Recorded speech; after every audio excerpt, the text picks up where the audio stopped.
금요일 묵상의 시간입니다.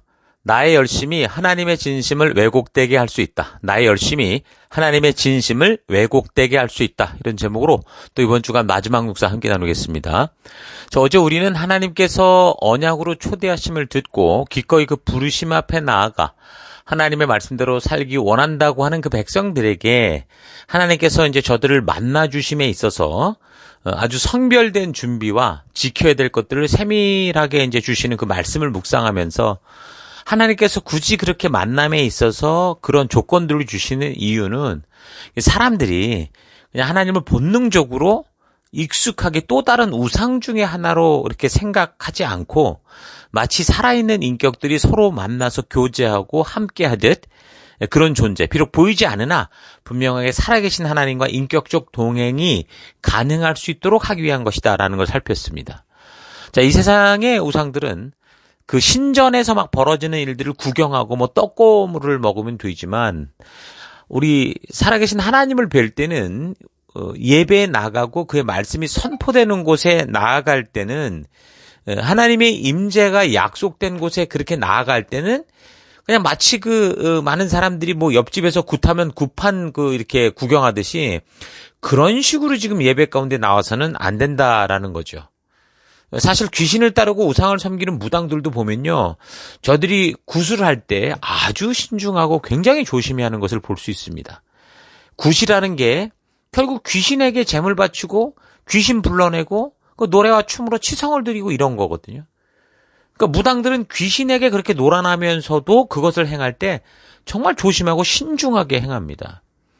여러분, 그렇다면 성도들이 살아계신 하나님 앞에 나아감에 있어서 정말 우리 또한 무엇보다 살아계신 하나님 앞에서는 그 신중함을 기하지 않으면 안 되는 그런 자세가 필요한 거죠.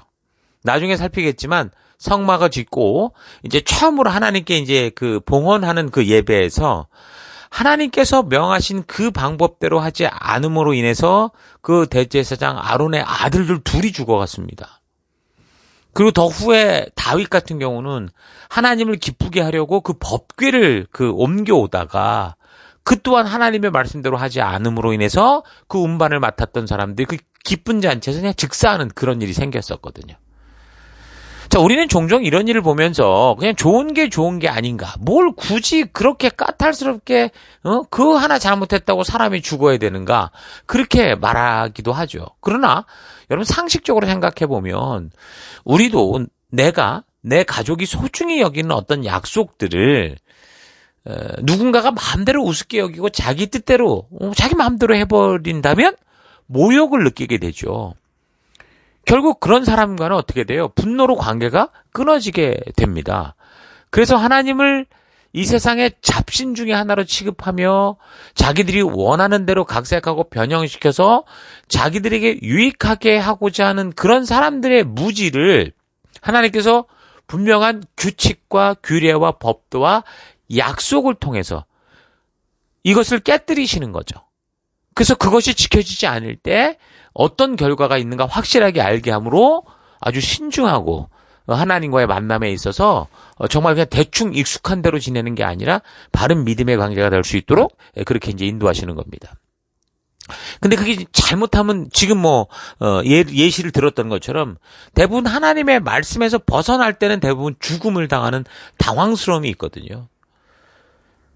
그럴 수는 있지만 만약 그렇게 무관심하고 대충 살면서 실수도 아닌 고의적인 그 익숙한 잘못을 저지르는 삶을 그대로 놔두면서 그냥 좋은 게 아니야 이렇게 넘어가면 어떻게 됩니까? 결국 그 사람은 그 영적인 그릇된 길로 가게 되는 거죠. 그러니까 하나님이 죽이는 게 아니고요. 하나님이 말씀하시는 것은 그 선을 넘어갈 때 죽음의 길이다라는 걸 말하는 거거든요. 그래서 영적으로 그릇된 길로 죽겠죠. 그런 자세로 살아가는 그런 사람들과 함께하는 다른 사람들까지 그러니까 모든 공동체 전체가 결국 그런 소홀히 하나님의 뜻을 여기는 그런 결과로 우상숭배에 빠지게 되고 결국 그 결과는 그냥 바벨탑 사건이 되는 거예요. 총체적으로 멸망의 길로 타락의 길로 떨어지게 되는 거죠. 그래서 왜 이렇게 하나님과의 만남이 복잡하냐? 말씀을 읽을 때 뭐 이렇게 어렵냐? 이렇게 투덜거릴 게 아니고요. 이런 하나님을 만나는 이 바른 자세와 거룩하게 구별된 태도 없이는 우리가 우리를 창조하신 하나님도 어떻게 해요? 내가 원하는 우상으로 만들게 되고 또 인간을 지은 하나님을 십자가에 못 박아 죽일 수 있는 그런 존재가 될 수 있기 때문에 이런 분명한 길들을 말씀하고 있다라는 걸 우리가 기억해야 됩니다. 하나님은 인격이시고 분명한 약속을 주셨기 때문에 약속을 하셨기 때문에 성도는 그 언약과 약속을 따라 그 말씀 그대로 순종해서 함께 하나님과 약속한 일에 신실하신 그 하나님과의 인격적인 만남으로 나아가는 것, 이런 자세와 이런 태도가 굉장히 너무너무 중요한 거죠. 우리는 삶을 살아갈 때 다른 사람에 대해 대충 알고 대충 살면서도 관계가 괜찮을 것이라고 생각하지만 우리가 살면서 직접적으로 경험을 해보면 알듯이 절대 그렇지 않지 않습니까? 그러니까 서로의 의도와 뜻을 바르게 알고 제대로 행동하지 못하면 결국 그런 관계는 어떻게 돼요? 악화되고 깨어지게 되죠. 아니, 상대방이 지금 중요하게 생각하고 신중하게 여기는 것을 우리가 바르게 보고 바르게 듣지 못하고 대충 듣고 소홀히 여기고 그냥 저 사람의 생각을 잊어버린 채 무시한 채 자신의 것만을 추구하는 결국 그런 관계가 되면 이거는 처음에야 뭐라고 당장 싸우지는 않겠지만 시간이 흘러가면서 이건 전부 관계가 깨어지게 돼 있습니다. 그러니까 하나님은 지금 이 백성들이 하나님과의 언약에 나오겠다고 결단할 때 하나님과의 그런 관계에서 지금 이런 부분을 좀 정확하게 알려주시는 거예요.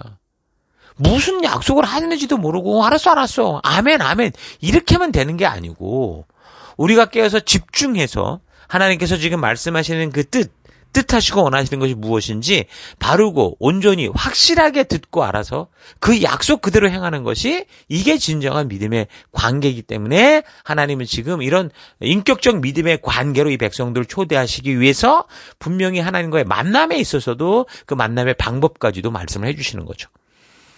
그래서 여러분들도 홍해를 건너는 구원 그 이후 바로 이런 하나님이 처음으로 초대하신 장소 어딥니까?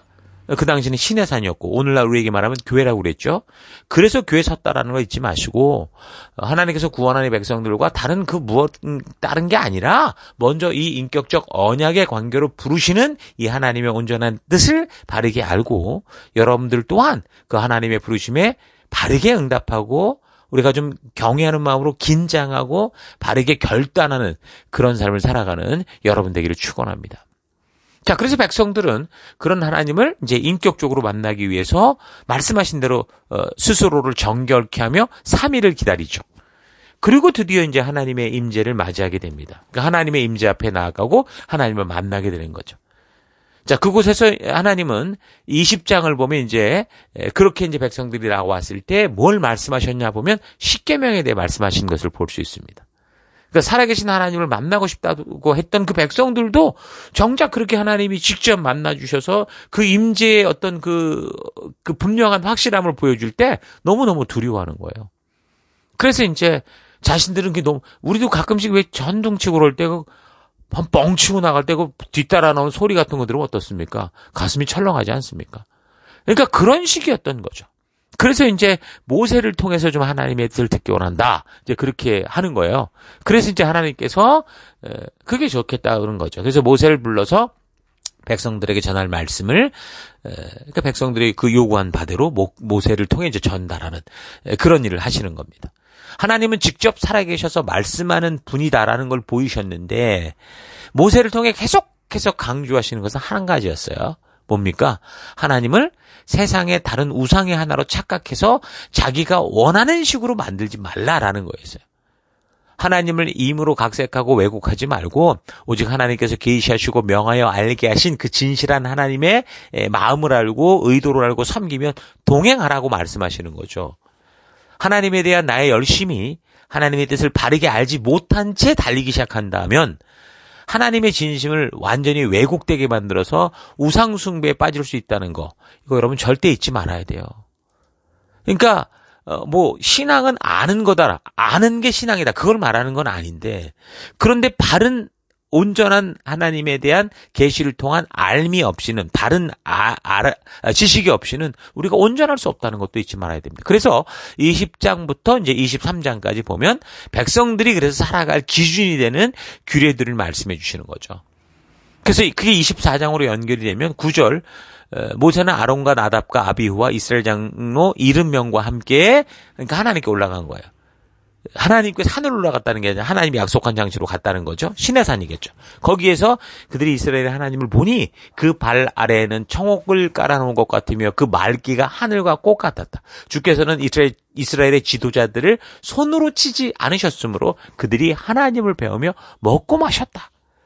드디어 지금 하나님과 신의 산 언약이 이루어져서 이스라엘 백성들이 열방 속에 제사장 나라여 거룩한 백성으로서의 삶을 시작한 거죠. 하나님을 직접 만나뵈면서.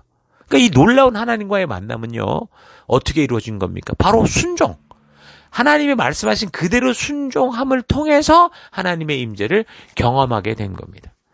여러분 성경 역사, 이 세상 역사 어디에도 지금 모세와 이 백성들처럼 하나님을 그렇게 직접 대면하며 만났던 그런 역사가 없어요. 이들은 정말 놀라운 일들을 경험한 겁니다. 그러니까 많은 사람들이 하나님에 대해 오해를 하는데 하나님께 간절히 우리가 기도하면서 이리 와라 저리 가라 이렇게 해달라 저렇게 해달라 그러면 움직인다라고 생각하는 거예요. 그래서 요즘에 뭐 성령의 시대다 이래가면서 성령 하나님을 무슨 야구공 던지듯이 성령 받아라 그러면 뭐 휙휙 던져서 이 사람 저 사람을 넘어뜨린다고 생각을 해요. 여러분은 아닙니다. 그런 생각이 바로 뭐예요? 인간들의 본능적인 그런 욕심에 따른 생각이기 때문에 하나님께서 지금 이 신의 산 언약을 통해서 분명하게 그런 게 아니다라는 사실을 말씀해 주시는 거예요. 그래서 하나님께 나아올 때는 우리가 하나님 주신 이 말씀을 따라 준비된 마음, 이전보다 더 경건하고 성결한 마음으로 나와야 되는 거예요. 하나님께서 우리에게 명하신 그 말씀을 기억하고 우리가 우리의 삶 속에 그 말씀을 가치를 따라 살아가다가 그 말씀하신 대로 우리가 주님 앞에 모이는 자가 돼야 되는 거죠. 그렇지 못하고 생각 없이 그냥 만나를 거두라고 그럴 때 그냥 아무 생각 없이 만나를 거뒀다가 썩게 만드는 백성들처럼 그렇게 함부로 행동하다가 생각 없이 행동하다가는 결국 어떻게 되는 겁니까? 아무리 단단한 관계라고 해도 결국 흐트러지고 깨질 수 있어요. 그러니까 하나님의 이름을 부르고 예배를 드리고 기도를 하면서도 이사야 1장에서 하나님의 책망을 들었던 예루살렘에서 제사들을 드리고 있는 이스라엘 족속들처럼 이제 스스로 최악의 상황으로 떨어질 수 있는 겁니다. 하나님은 당신이 창조하신 이 백성들과 함께 영원히 동행하기를 원하시고 함께 살기를 원하시는 하나님이세요. 근데 그 길은 하나라는 거죠. 뭡니까? 내가 원하는 하나님을 각색하는 게 아니라 하나님께서 계시하여 알게 하신 하나님을 만나고 그 하나님께서 말씀하시는 하나님의 의도, 그 뜻을 따라 나아가는 거예요. 그러니까 나를 만드신 분이 내가 어떻게 존재해야 되는지를 다 아시고 나의 행복한 삶을 아시기에 우리는 그분의 말씀을 듣고 그분의 말씀의 가치를 따라 나아가는 그 한 길이 뭐예요? 우리 하나님과 동행하고 이스라엘 백성들처럼 이 장로들처럼 모세처럼 하나님과 대면하는 삶을 살게 되는 거죠. 신앙의 여정을 전체적인 눈으로 볼 때 여기 시내산에서 하나님께서 구원한 백성들을 초대하시고 하나님의 소유된 백성으로 열방의 제사장으로 거룩한 나라로 서는 이 신뢰의 관계, 믿음으로 사는 이 언약의 중요성과 우리의 신앙의 시작에 있어서 이런 언약이 성도로서 반드시 첫 번째로 거쳐가야 되는 너무도 중요한 약속이다라는 거 잊지 말고 여러분 자신의 삶을 좀 잘 되돌아봐서 만약에 나에게 이런 하나님과의 만남이 없었다면 지금 행하는 다른 그 어떤 부지런한 사역보다 다시 이 언약의 자리, 말씀의 자리로 돌아와서 이 언약으로 초대하신 하나님의 진심을 만나야 되고 그래서 그 부르심에 응답해야 되고 그래서 그 부르신 의도를 알고 다시 바르게 온전한 그 말씀의 가치를 따라 그대로 살아가는 믿음의 여정을 시작하는 우리가 되어야 되는 거예요. 여러분 그런 기회가 꼭 여러분에게 있기를 바랍니다. 그럼 그것이 바로 거듭남이라고 제가 말씀드리는 거니까 그런 거듭남이 있는 거룩한 주의 백성들 되기를 바랍니다. 자, 오늘 하루 나는 하나님의 말씀을 읽으며 또 성경과 역사의 내용을 살펴가며 하나님의 백성답게 사는 길이 뭐가 이렇게 까다롭고 복잡하냐 이렇게 생각하고 있었는지 한번 되돌아봤으면 좋겠습니다. 그런 생각의 시작이 비록 순수함에서 시작된 것일 수 있지만 이런 생각의 시작은 바로 하나님의 진심을 만나지 못한 무지와 그래서 분명 열심히 할 마음은 있으나 하나님의 뜻이 담긴 이 말씀을 바르게 만나고 싶은 그런 마음이 없는 것에서부터 그냥 본능적으로 떠오르는 것이었을 가능성이 많죠. 하나님의 마음과 역사가 담긴 이 성경을 처음부터 끝까지 살필 엄두가 나지 않기 때문에 어떻게 하는 거예요? 자꾸 쉬운 길을 택하게 되는 거죠. 그래서 하나님의 진실한 뜻이 담긴 이 편지를 처음부터 끝까지 읽지도 않고 그냥 하나님 사랑합니다 라고 하니까 그 마음만 받고 나도 사랑하고 살겠다. 이건 너무 단순한 생각이에요. 예수님이 나를 사랑하셔서 나를 위해 죽으셨다. 난 그걸 믿는다. 너무 단순한 거라고요. 왜 그 사람의 목숨이, 그 하나님의 목숨이 들어가야 될 만큼 이게 왜 무슨 일인가를 알지 않고 그냥 전후좌우 따지지 않고 어쨌든 나를 위해 죽었지 않는가, 나를 살렸다지 않는가 이래가면서 믿는 거, 이건 이렇게 단순한 게 아니에요. 우리의 믿음은요. 어쩌면 그렇게 생각하는 게 단순하고 순수한 생각일 수 있지만 하나님은 지금 그렇게 생각하는 태도가 주는 결과가 결국 사탄의 속임수에 속아서 그 에덴 동산에서 아담과 하와가 넘어졌듯이 홍수 이후 사람들이 바벨탑을 쌓으며 자기를 신으로 만들어 우상을 만들고 온 열방을 무너뜨리듯이 이런 최악의 결과가 나올 수밖에 없기 때문에 그런 순수하고 단순한 열정에 그 열심과 순수한 마음들이 사탄에게 속지 않고 하나님의 진실한 뜻대로 살아갈 수 있도록 이 시내산 언약을 통해 당신의 뜻을 분명하게 밝히시고 하나하나 이 모든 것들의 의도와 의미를 주시는 거예요. 그래서 그 언약을 통해 법규와 규례와 약속을 주시고 그 약속에 대해 대충대충 하는 게 아니라 말씀 그대로 성실하게 순종하는 그런 존재가 되도록 우리를 이끄시는 거죠. 교회를 오랫동안 다녀오면서 이미 교회당 문화에 익숙해져서 하나님의 뜻을 다 들은 것 같고 아는 것 같아서 대충대충 살고 있는 그런 모습이 지금 우리에게 있다면 여러분 속히 회개하고 돌이켜서서 하나님이 말씀하시고 인도하는 그런 길이 어느 곳인지 하나님의 말씀이 담긴 이 성경과 역사를 세밀하게 좀 살펴서 하나님이 기쁨으로 당신의 잔치에 초대하여 함께 즐기고 함께 기뻐할 수 있는 그런 하나님의 백성다운 삶으로 나아가는 여러분 될 수 있기를 주 여러분으로 축원합니다. 오늘 하루도 힘내십시오. 잠시 기도하겠습니다. 하나님께서는 나를 정말 진지한 인격적 관계 가운데로 부르시는데 하나님의 그 진지한 부르심이 있는 이 성경을 소홀히 여기고 교회당을 왔다 갔다 하지만 그저 종교적인 일들만을 행하며 살아온 것을 회개합니다. 내가 정말 하나님을 사랑하고 그의 뜻대로 살고자 하는 순수한 사랑의 마음이 있어도 그 하나님의 뜻이 담긴 성경과 역사를 바르게 살피는 것에 소홀하면 결국 하나님을 우상으로 각색하는 우상 숭배자가 될 수 있다는 거 잊지 않고 성경과 역사를 바르고 빠르게 살펴가는 내가 되기 원합니다. 그래서 결국 성경에서 무너진 많은 사람들을 보면 하나님의 분명한 말씀을 소홀히 여기다가 자기 생각과 뜻대로 살아감으로 무너졌다는 거 잊지 않고 오직 주님의 뜻을 따라 그 말씀 그대로 살아가는 내가 되기 원합니다. 하나님 앞에서는 열심 이전에 하나님의 진심을 아는 게 중요하다는 거 잊지 않고 하나님 나의 열심이 아니라 하나님의 진심을 왜곡시키지 않고 바르게 알아가는 그런 내가 되길 원합니다. 그런 길로 이끄실 하나님, 그런 길로 함께 하신 하나님 감사드리고 예수님 이름으로 기도했습니다. 아멘.